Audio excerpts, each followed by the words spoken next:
Welcome to the lecture on exploit mitigations. In the diagram I showed, these are the mitigations that prevent vulnerabilities from being exploited in the first step of the attacker's aim to hijack the system. So in this case, we try to make sure that vulnerabilities cannot be abused to, for example, override a code pointer. I've already shown this overview, so basically exploit mitigations are specific to a particular class of vulnerabilities, and they try to fix this by somehow making sure that the vulnerability is no longer harmful. So there are many of these systems, and we discuss a few that are interesting because they teach you about how these kinds of systems tend to work. So we'll discuss all the major classes of vulnerabilities that we discussed in the application security lecture here, except for integer overflows. And the reasoning behind that is that integer overflows are often benign, in the sense that programs expect integer overflows to work the way they do. So they are not always vulnerabilities, and it would be very hard to mitigate them in a general way.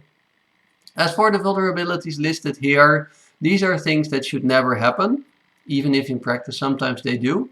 So they are suitable targets for exploit mitigations. Now, we have selected a number of systems, especially some systems that we published ourselves to give you a bit of idea what VUSEC actually does. So these include delta pointers, SafeInit, DengSan, type after type, and typesan. We also discuss address sanitizer, which addresses both buffer overflows and use after free. And this is interesting because it's integrated in compilers, so it's widely available for use. And then for format strings, there's simply static analysis, because this is sufficient in this case. All the approaches I will discuss have a number of things in common. First of all, they are all targeting undefined behavior.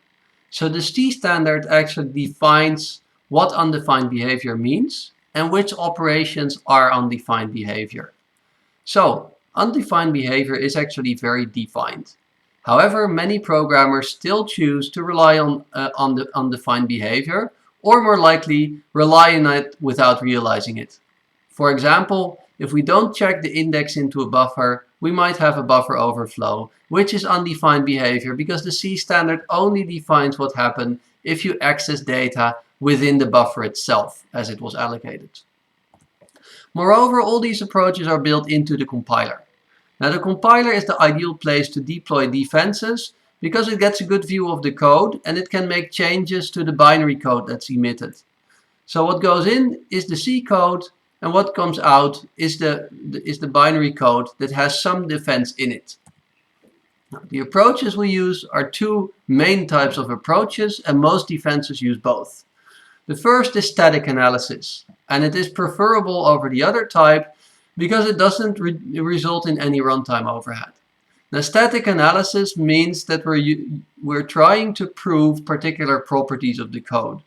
So for example, the compiler would be able in some cases to determine whether an index will always be inside a buffer or whether the index could go outside the buffer.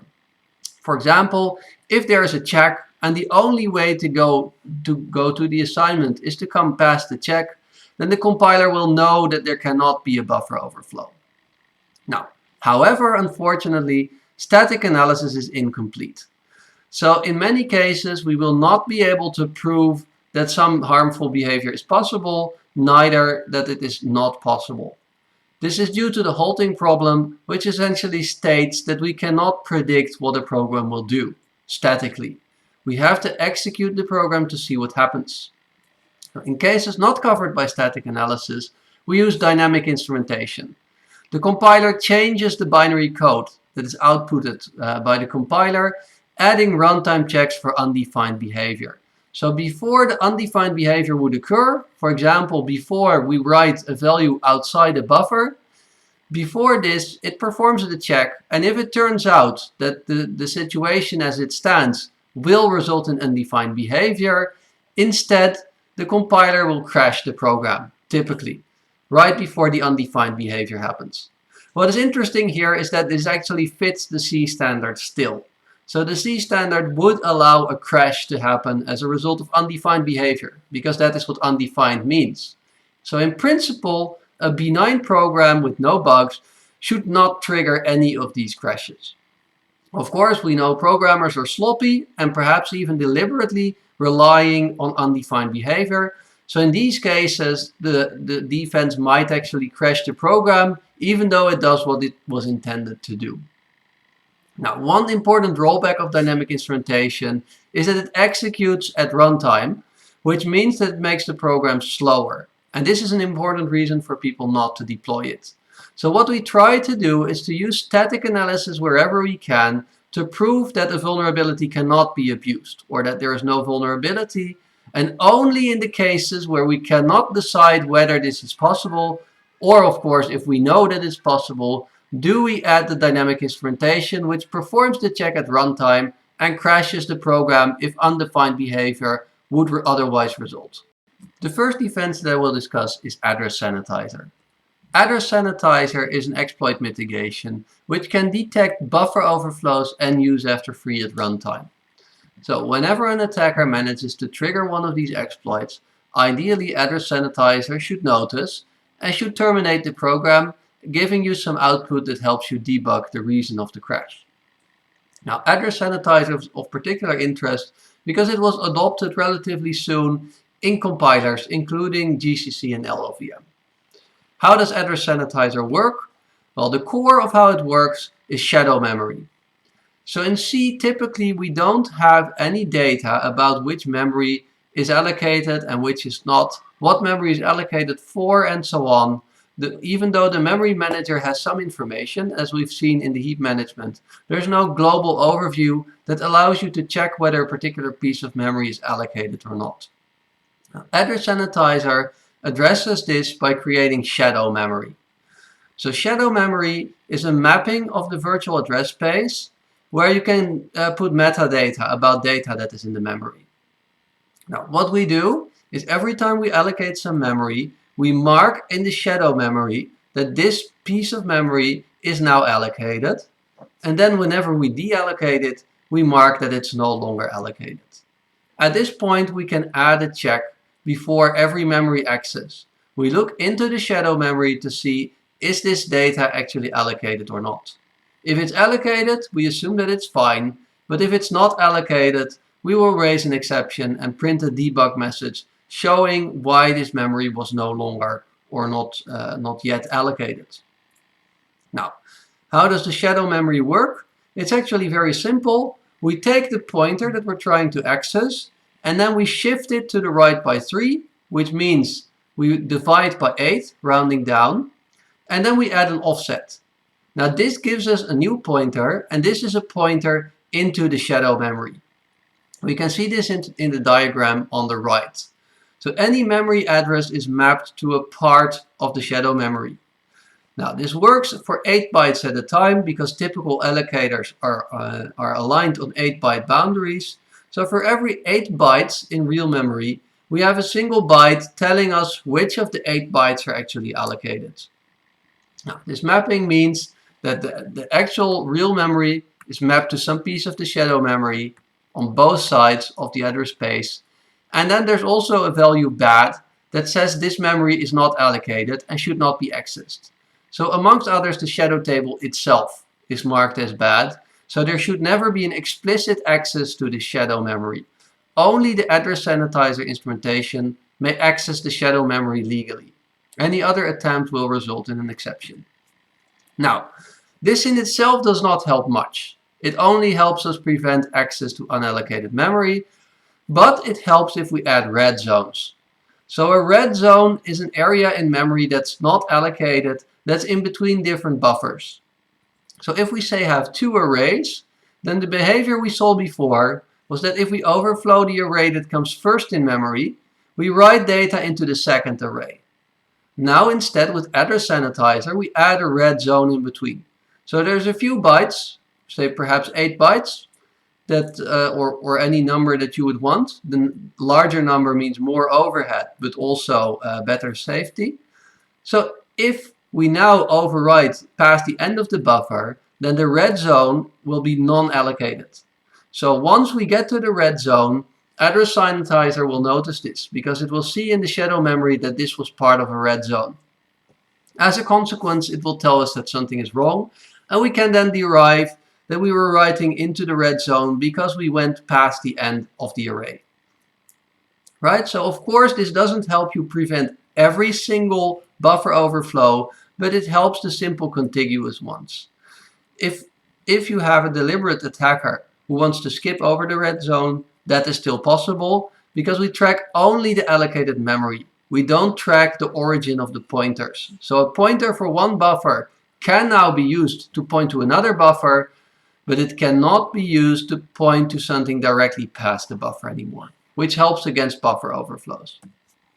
Also, address sanitizer can immediately address use after free. How does it do this? Well, of course, once you deallocate some memory, it will be marked as unusable, so any access will then be seen. And additionally, it prevents reuse. So there is a state called quarantine. If we deallocate memory, it goes into quarantine, which means it's been deallocated but will not be reallocated for new memory. Now the quarantine is actually a first in, first out queue, which means that at some point we start reusing the memory, but only after a lot of time has already passed, presumably, making it harder for the attacker to determine when the memory will be reused and can be used for an attack. In the meantime, the memory is marked as deallocated and any access to it will fail.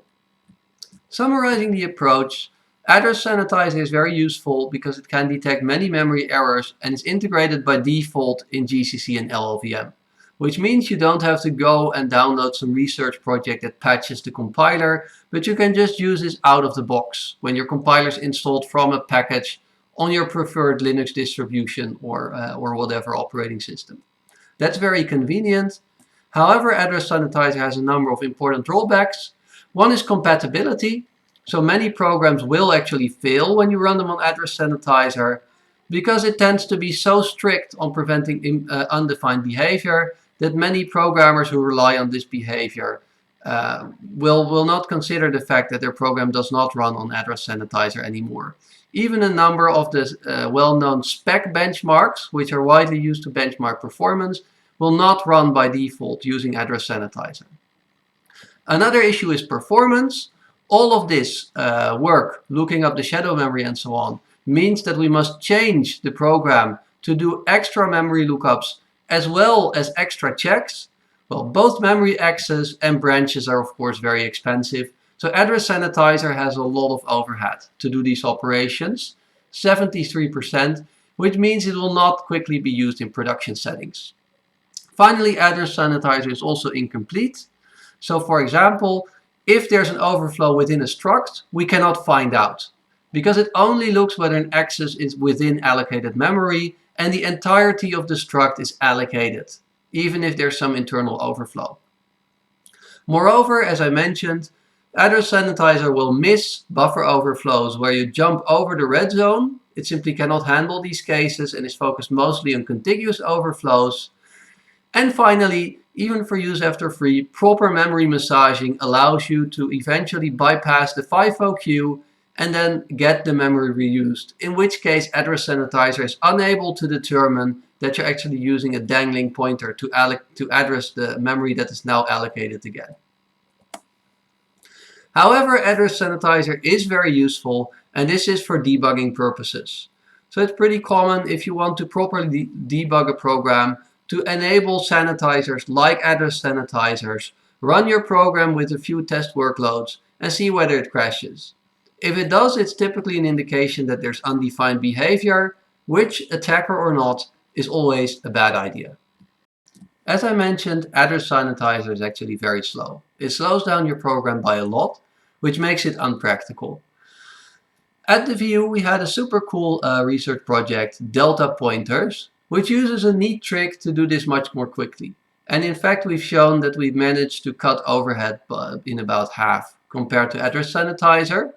Now this only detects buffer overflows, not use after free, but it can do some more cases than address sanitizer because it actually uses the pointers themselves to track. So this means that jumping over a red zone is no longer an issue. However, unfortunately, this neat trick only allows us to look at overflows in a positive sense. So an underflow where we get a pointer pointing before a particular buffer cannot be detected. Now, even though we leave out some of the cases, the better overhead makes it much more practical compared to address sanitizer. And the idea behind our approach is to use so-called tagged pointers. Now, normally, all the bits in the pointer are used to determine where the data lives. In delta pointers, we repurpose some of these bits. And in particular, we use the uppermost bits, so the most significant bits, to store the size of the pointer, to store metadata.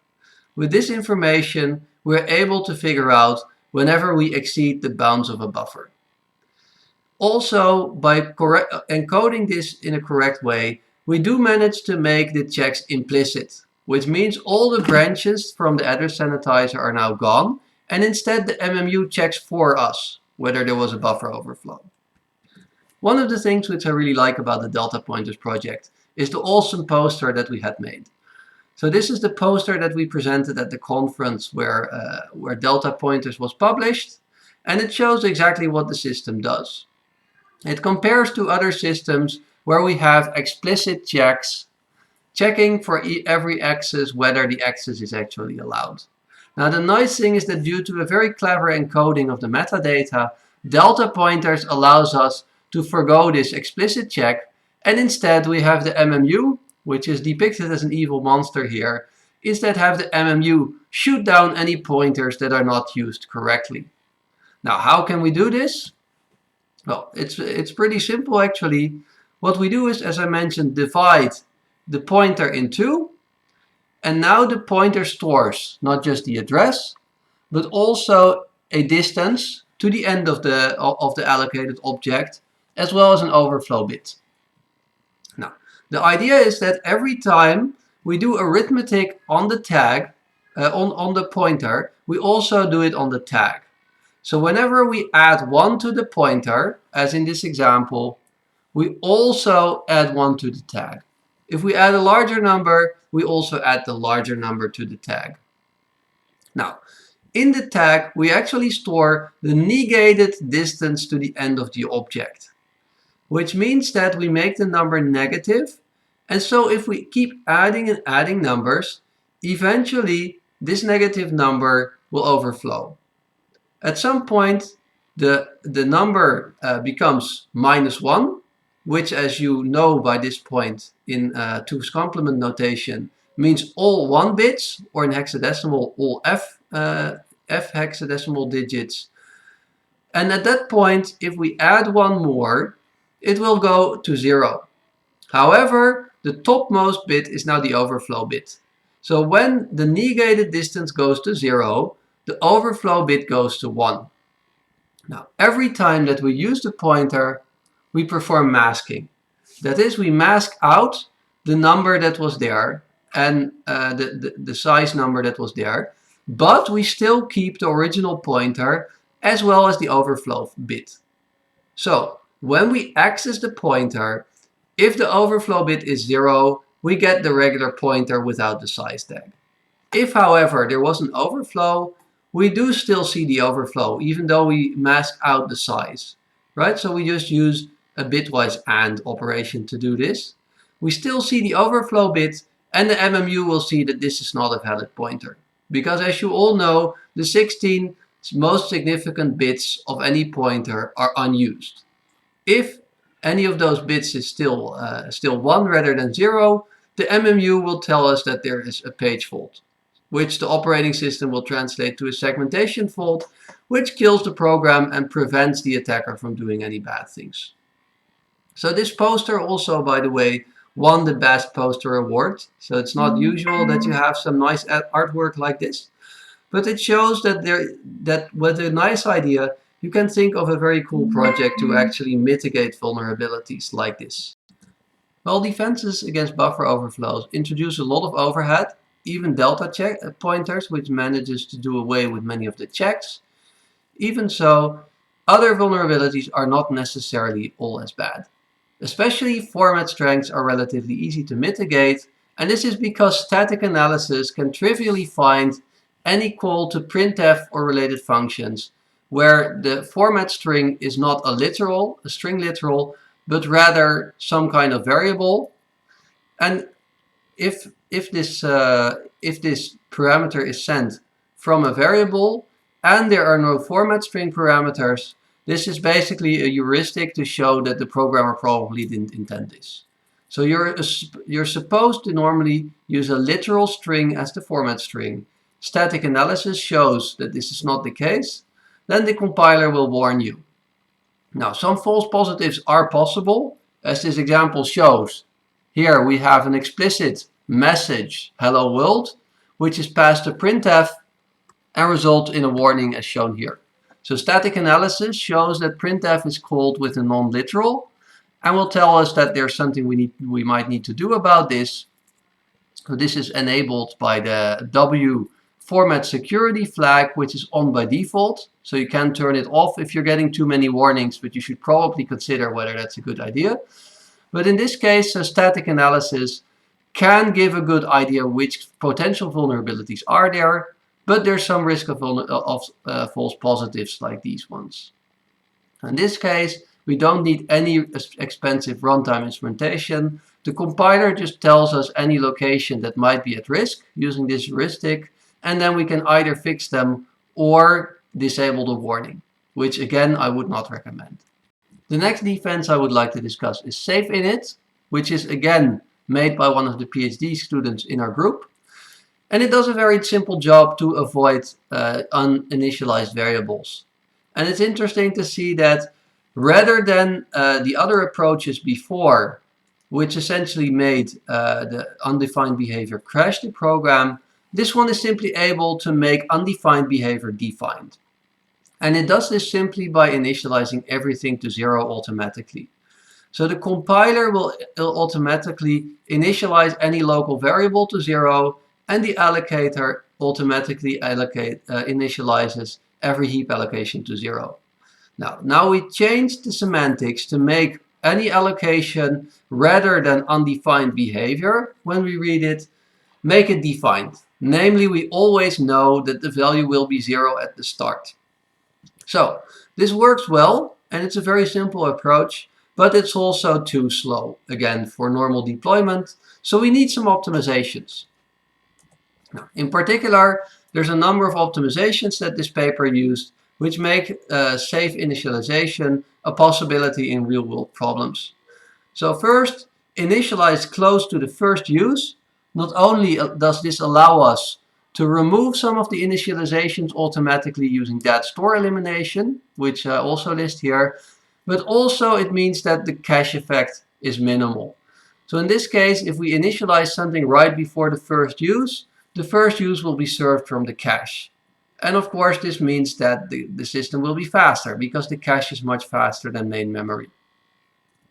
Another optimization is that we try to avoid unnecessary initializations. For example, if SafeInit detects that a variable is used as a string, there's no need to initialize the entire string to 0, only the first byte, because this serves as the null terminator and the remainder of the string is known not to be used.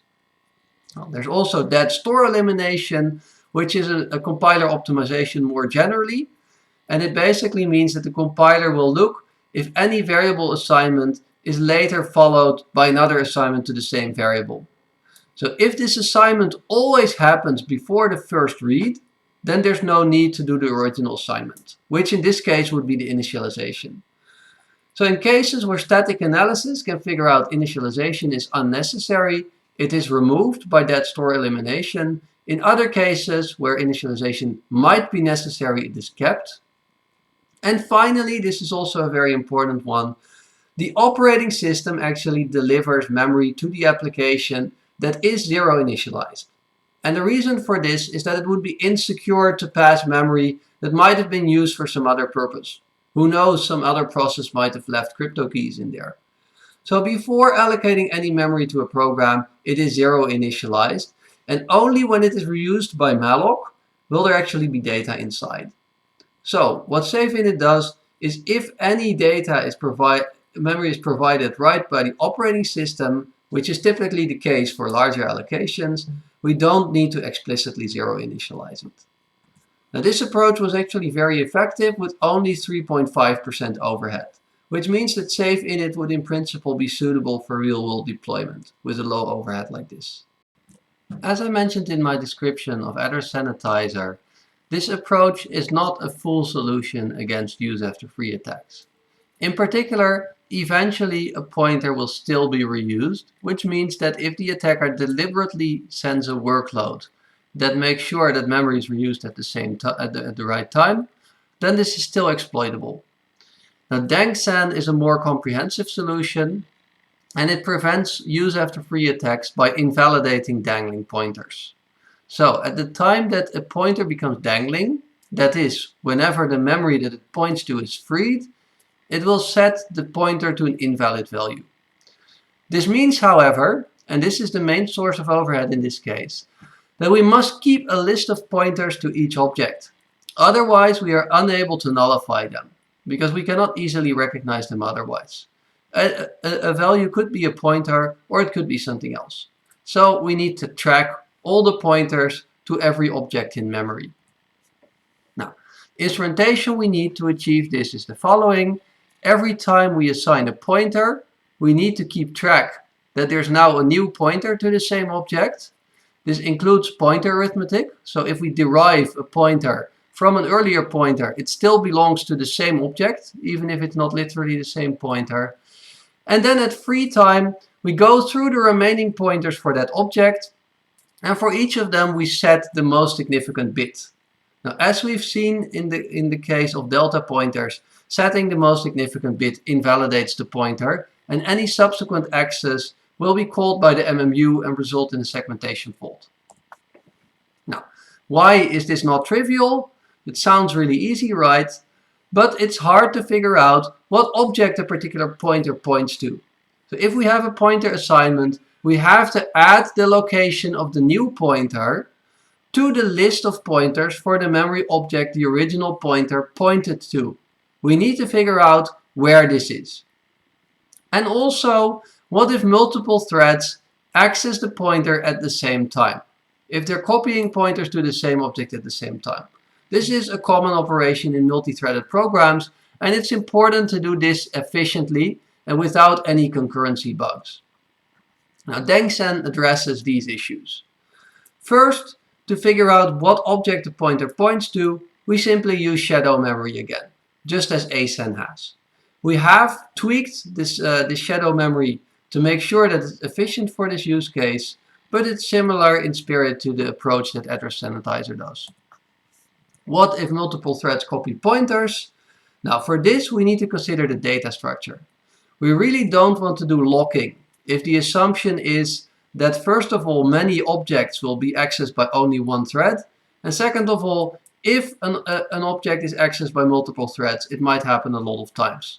So we want to use a lock-free data structure that prevents us from incurring overhead every time to acquire and release the lock. Now, an important observation here is that our workload is write mostly, which is somewhat unusual for workloads. Most data is read more often than it's written, but in this case, what we do is we write every single time that we perform a pointer assignment, whereas we read only in the case that we free the object, which is much less common. For this reason, we decided to go for a per thread append-only log. So every thread can keep track of its own pointers that it assigned, as at free time you go through all the lists. And then an append-only log means that we don't need to do anything other than append the pointer at the end. There's now no concurrency because the log is specific to the thread, so it's also safe. So this is a suitable data structure in this case, and this was one of the major inventions for this research project, which again was done by VUSec. Now, this was inspired by the log structured file system, which does a similar thing, but for writing files on disk. Now, to give you some idea, here's a diagram of the data structures that we use. Now, the object pointer shows where the metadata is that points us to the data that provides the logs. So in this case, we look up the object metadata first. If we register a pointer, and then we figure out where the metadata is stored. We do this using the shadow memory. The next step is to locate the thread-specific log. Now this is very simple. We have a linked list of logs, and every thread can figure out whether the log is its own. If there is no log yet, it can add one, and then it uses compare and swap, which is an atomic instruction that allows us to add an element to a linked list without concurrency issues and without locking, which is efficient. Now, at the point where we find the right log, we no longer need any thread synchronization, because only the current thread is going to write to the log, at least until the point that the object is freed. At free time, we need to go through all the logs, but presumably we won't be copying pointers over when we're at the same time freeing. So this is an assumption that Dangsan makes. Now, if space is available in the log, so the log is a fixed size, we append the pointer to the log. This assumes that in many cases a short log will be sufficient. Now, in pointers that are copied over lots and lots of time, we can use a hash table. So this ends up being more efficient because we don't want the log to grow to unbounded sizes. Now, we implemented this approach, and it turns out it gives you 41% overhead for a completely comprehensive defense against dangling pointers. So it doesn't skip any of the easy cases as address sanitizer does, but rather only in a few corner cases based on concurrency is there really a risk. But the risk almost becomes zero after applying Dangsan. So we achieved this at 41% overhead, which is very high, but it also corresponds to a high level of protection. And also we show that the system is actually very scalable. So what you can see on the right is the way that we measure this. We simply run a number of benchmarks on a system with many cores, and then see as we increase the number of threads how the performance goes. So in principle, in case of ideal scaling, the runtime goes down in proportion with the number of threads that we use. Now, not all the benchmarks are able to scale that well, but except for one, Barnes, which has a circle here, none of them actually had worse scaling behavior with Dangsan than they had alone. So Barnes is an exception, and in this case, apparently the concurrency is actually an issue and overhead goes up if the number of threads goes up. As I mentioned, Dangsan is a pretty comprehensive approach, but at the same time it also has very high overhead still. So in most production systems, one would not deploy something like Dangsan. So then we thought, okay, what can we do in a different way so that we can invalidate most of the cases that attackers could exploit, while not incurring as much overhead as is incurred by tracking all the pointers and so on. And we thought of a system called type after type, which achieves a similar goal, but in a very different way. And it basically gives up on some of the security guarantees to be able to get better overhead numbers. So, however much you optimize something like Dangsan, it always needs to track the pointers, which is slow. What we do in type after type is we allow dangling pointers, but only to the same type. Now the idea here is that most practical exploits will no longer be viable. In particular, an attacker will typically want to override a pointer, but there's never a legitimate reason to let the user supply a pointer to a program. So if we have perfect type safety, we should not be able to override a pointer ever, which basically takes away a lot of the abilities of the attacker to do this. So the only approach you can use at that point is if you can use an index, for example, that you can corrupt, right? And at that point you could induce a buffer overflow. But direct manipulation of pointers becomes impossible if perfect type safety is guaranteed. Now, what we do is we only allow pointers to point to the same type, even when memory is reused. And at this point, we no longer need to track the pointers. We only need to track the type of the pointers, which is very easy, it turns out. We simply duplicate the heap and the stack for every single type. So we now have multiple heaps and multiple stacks. And whenever we allocate memory, we allocate it from the right heap or from the right stack. If we reuse the data on these heaps and stacks, we know that any dangling pointers that might point to them also correspond to the same type. Now at this point, if they do, we know that an attacker cannot violate type safety despite a use after free vulnerability that there might be. The one big challenge for type after type is the fact that in C we do not specify the type for an allocation with malloc. This means that we don't actually know what type the allocated data will be. The solution, as hopefully you would expect, is static analysis. Using static analysis, we try to guess the type from the context. And we show that we can actually typically do a pretty good job in guessing the right type. Now you have a number of heuristics that help us here. First, if an allocation is on the stack or using the new operator in C++ to create a new object, then we know for sure what the type is. It will be specified in the C or C++ code, and we can assume that this type is correct. Second, if we allocate a pointer using malloc, we can also statically trace how the value is used. If we find out that before the first use it's cast to another type of pointer, we can reasonably safely assume that the data will be of that type. So we need to trace how the return value is used. Static analysis is not always complete, so we cannot always do this, but in many cases we can. Another approach is the size specified to malloc. So to write portable code, we need to make sure that the size specified to malloc is correct, however large the different integer sizes on this particular system tend to be. For this reason, we have to use the size of operator to do a secure allocation. And if the size of allocator is specified to malloc, then typically static analysis will be able to trace it and will be able to figure out that this size of operator for this particular type was passed to malloc. This is again a strong indication that this particular malloc might be for that particular type. Finally, if all of these approaches fail and we cannot figure out the type, we simply use a per allocation fake type.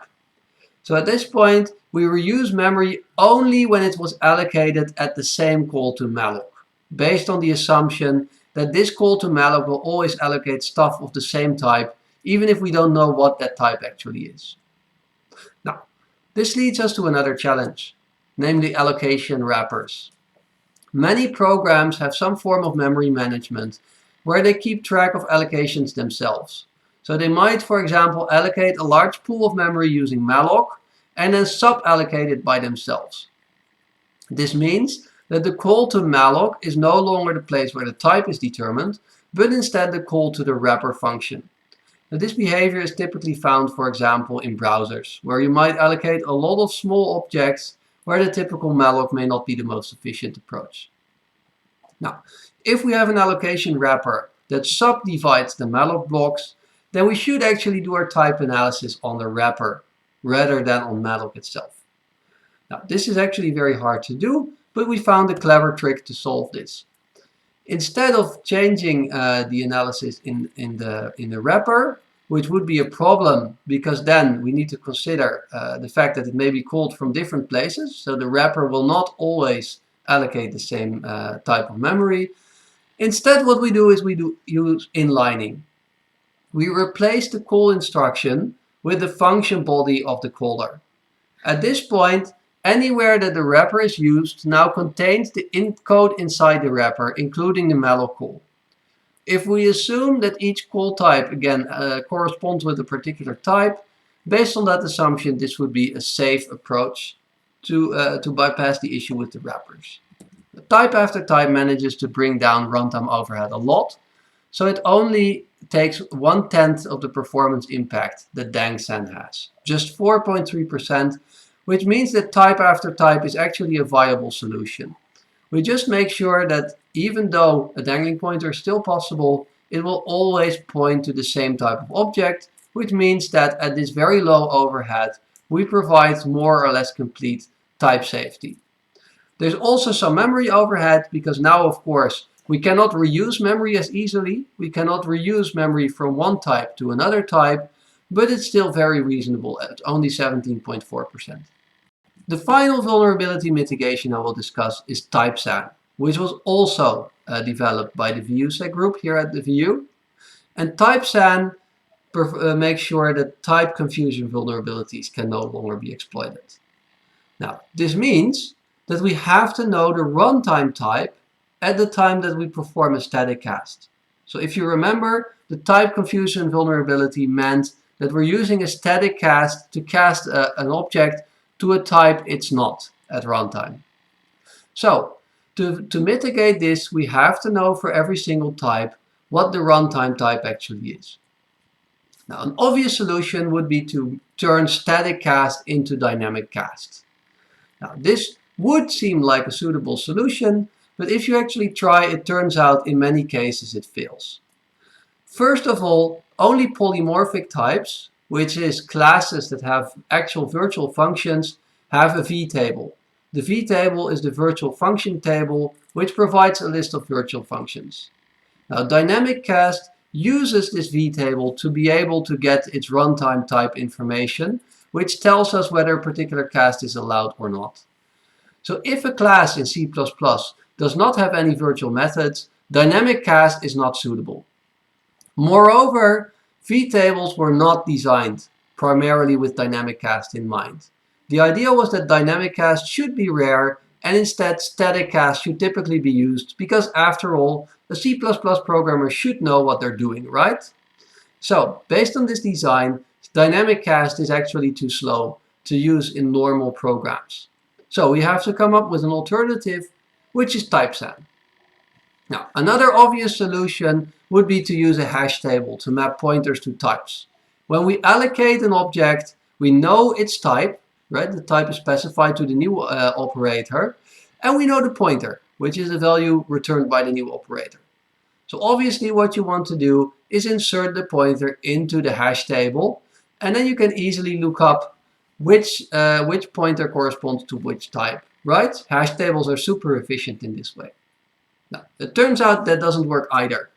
C++, to the regret of some, actually provides multiple inheritance, which means that a type can derive from multiple base classes. Now, from each base class, all the fields are included in the object's layout, which means if you have multiple base classes, they cannot all point to the same location in the object. And then if you perform a cast to one of the base types, we have to have an offset from the start, right? So only the first type that's used as an ancestor has the same pointer to the start of the object. Any secondary type, any secondary parent type will not point to the same location in the object. This means if we have a hash table, we will not be able to look up those pointers. So instead, we need to be able to look up interior pointers that point to some place within the object, because there might be the fields of a secondary base class in there.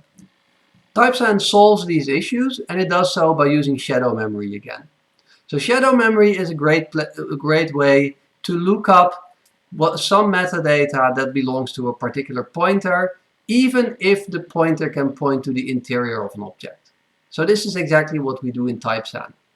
We use shadow memory to store pointers, and these pointers point to a set of allowable casts. Now we work out at compile time exactly for each type to which types it may be cast. So for each runtime type, we have a corresponding set of allowable target types. Now, if we use the shadow memory to look up a pointer to the set, then we can easily verify whether this is actually allowed. And this is much more efficient than the standard dynamic cast that C++ allows. It does turn out if you do this, there's yet another challenge. There are some false positives, which are phantom classes. So I'm saying false between quotes in this case, because this is actually a very questionable practice, but sadly we do see it a lot. Now, a phantom class means that we declare two types which have identical layouts in practice, and we rely on this assumption for making sure our program works. So the overlapping fields will be the same in practice, and programmers rely on being able to cast one of the types to the other, and typesan will consider these to be invalid casts. Now, I would say it's not entirely in the wrong, but if you want to be compatible with existing programs, you have to consider the possibility of casts of phantom classes. So this is another thing we need to consider, and we can consider this when creating the sets of allowable casting types. So we need to consider not just the hierarchy of types, but also the memory layout to see whether the program might intend for them to be cast. Now, turns out when we do this, performance is 13.2% overhead, which is pretty reasonable because it provides a very good defense against type confusion attacks. What is the takeaway from this lecture? Well, it turns out effective mitigations are actually available for most classes of common vulnerabilities. However, it should be noted that compatibility can be a bit limited, and this is because many programmers actually rely on undefined behavior in practice. Integer overflows are an important example of this, so we did not discuss any examples of integer overflow defenses. Even though they exist, you could simply crash the program whenever an integer overflows. Simply too many programs rely on overflow behavior. Moreover, in fact, for unsigned integers, these overflows are not in fact undefined, even if they might be unexpected by the programmer. So, we can do a lot of defenses, and if we apply all these defenses, our program will be pretty safe. And it would be extremely hard for an attacker to deflect a complete set of defenses and still be able to launch an attack. Because the first step of the attack, to override the code pointer, will be prevented. However, because of the high overheads, this is not deployed in practice, in reality. So if we combine all the defenses to get a more or less comprehensive defense, we will easily get over 100% overhead. And no one is willing to pay for twice the number of servers, let alone if we're talking about a consumer system, where single thread performance matters a lot. Right? So the overhead is simply too large for these defenses to be deployed in practice. Also, it's important to notice that the overhead differs greatly between benchmarks. So it might be that these defenses are viable for some programs, whereas for other programs they really cause excessive overhead, which is again something you don't really want to risk when you're deploying your program. The conclusion is that these defenses, even though they are available, are not widely used. And we should assume that there are some bugs out there which allow the attacker to exploit and create an arbitrary read-write primitive. So, from this point onward, we continue with the next lecture, where we will assume that the attacker has arbitrary read-write, and then see how we can reduce the impact. In particular, by making sure that an attacker, even if they have read-write access to every pointer, even in this case, they cannot execute any code. So this ends the lecture on vulnerability mitigations.